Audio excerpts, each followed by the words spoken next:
Bisa tidak kalian menunjukkan mana saja yang tergolong makhluk hidup?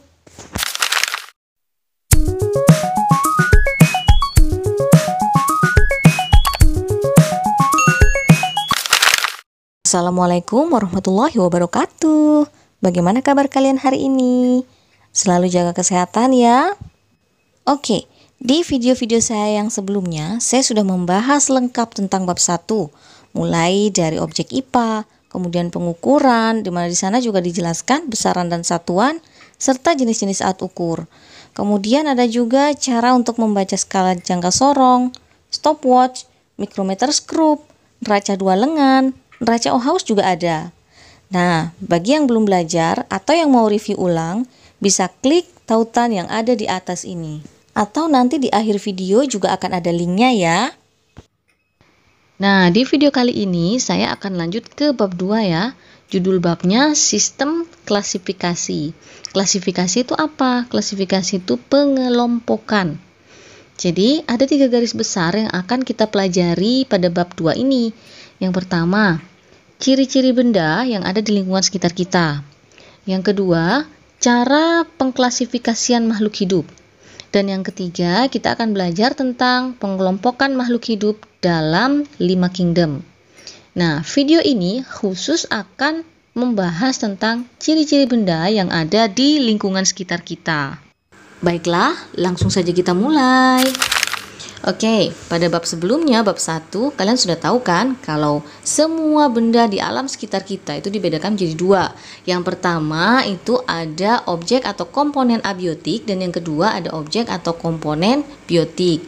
Nah, yang abiotik ini yang terdiri dari benda tak hidup atau benda mati.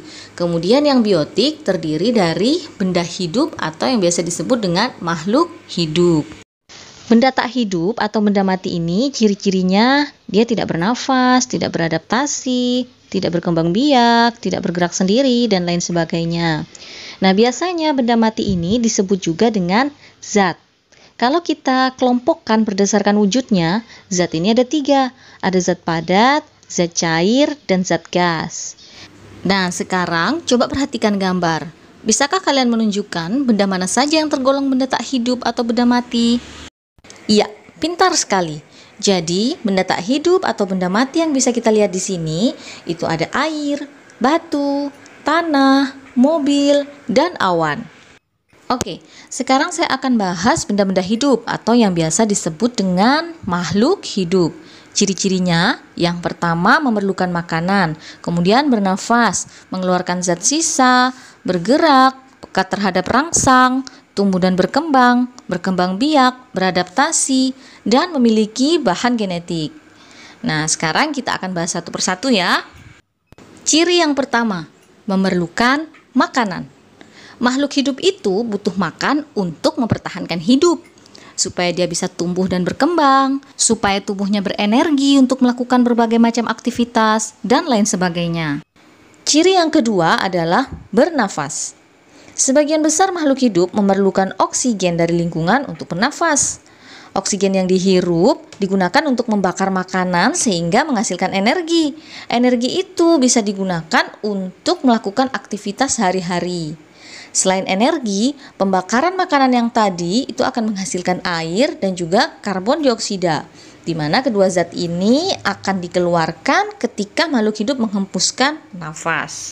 Ciri yang ketiga, mengeluarkan zat sisa.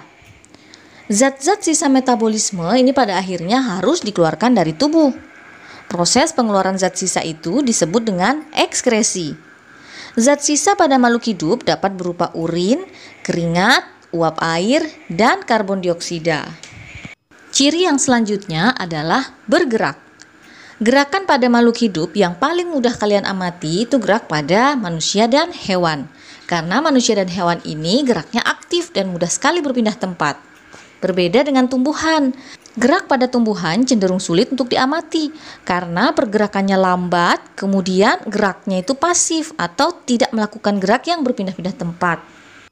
Ciri yang selanjutnya, peka terhadap rangsang. Sekarang coba kalian bayangkan apa yang kalian rasakan kalau tiba-tiba kalian menginjak puntung rokok. Pasti kalian akan berteriak atau paling tidak kalian akan langsung menarik kaki kalian karena kepanasan. Nah, Yang kalian lakukan itu merupakan salah satu contoh respon kalian terhadap rangsangan. Rangsangan itu ada dua ya, ada yang sifatnya fisik, ada juga yang sifatnya kimiawi. Contohnya yang bersifat fisik itu apa? Nah, contohnya cahaya, perubahan suhu, dan sentuhan. Sedangkan rangsangan yang bersifat kimiawi bisa berupa bau zat kimia tertentu dan rangsangan-rangsangan dari dalam tubuh seperti rasa lapar dan haus. Manusia dan hewan itu memiliki alat indera yang peka terhadap rangsang. Jadi, semua rangsangan itu akan diterima oleh reseptor pada alat indera, kemudian diteruskan ke sistem syaraf pusat sehingga tubuh bisa menanggapi rangsangan tersebut. Berbeda dengan tumbuhan. Tumbuhan tidak memiliki alat indera dan sistem syaraf. Rangsangan yang datang pada tumbuhan itu akan disebarkan oleh cairan dalam sel tumbuhan. Tumbuhan tertentu memiliki kepekaan terhadap jenis rangsang tertentu. Contoh, ujung batang tumbuhan membengkok ke arah datangnya cahaya. Kemudian daun putri malu akan mengatup jika disentuh. Ciri yang selanjutnya, tumbuh dan berkembang. Manusia, hewan, dan tumbuhan itu akan mengalami pertumbuhan dan perkembangan.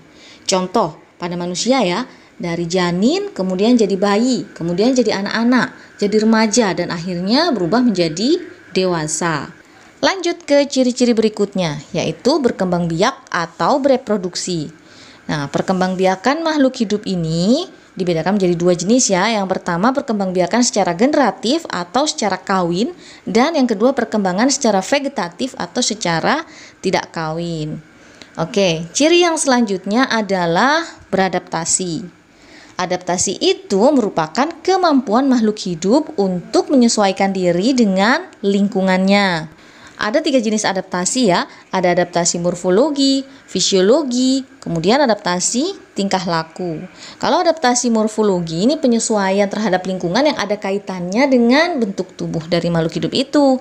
Contohnya, bentuk paruh burung antara burung pemakan biji dengan burung pemakan daging itu akan berbeda. Kemudian selanjutnya adaptasi fisiologi. Nah, ini merupakan penyesuaian fungsi alat tubuh terhadap keadaan lingkungan. Contohnya, orang yang tinggal di daerah pegunungan itu akan memiliki hemoglobin yang lebih banyak. Seperti itu ya. Kemudian yang terakhir ada adaptasi tingkah laku. Adaptasi tingkah laku ini penyesuaian makhluk hidup terhadap lingkungannya dalam bentuk tingkah laku. Contohnya, kaki 1000 itu akan menggulung jika disentuh. Oke, kemudian kita masuk ke ciri-ciri yang terakhir. Memiliki bahan genetik. Jadi setiap makhluk hidup itu pasti memiliki bahan genetik ya, berupa DNA maupun RNA. Oke, sudah paham belum tentang ciri-ciri makhluk hidup? Kalau sudah, coba perhatikan gambar. Kemudian bisa tidak kalian tunjukkan mana saja yang tergolong makhluk hidup? Ya, pintar. Ada pohon, rumput, ikan, orang, dan juga sapi. Oke, sebagai bahan evaluasi, coba kalian kerjakan 2 soal ini ya. Soal ini mudah, tapi soal seperti ini itu sering muncul di ujian nasional.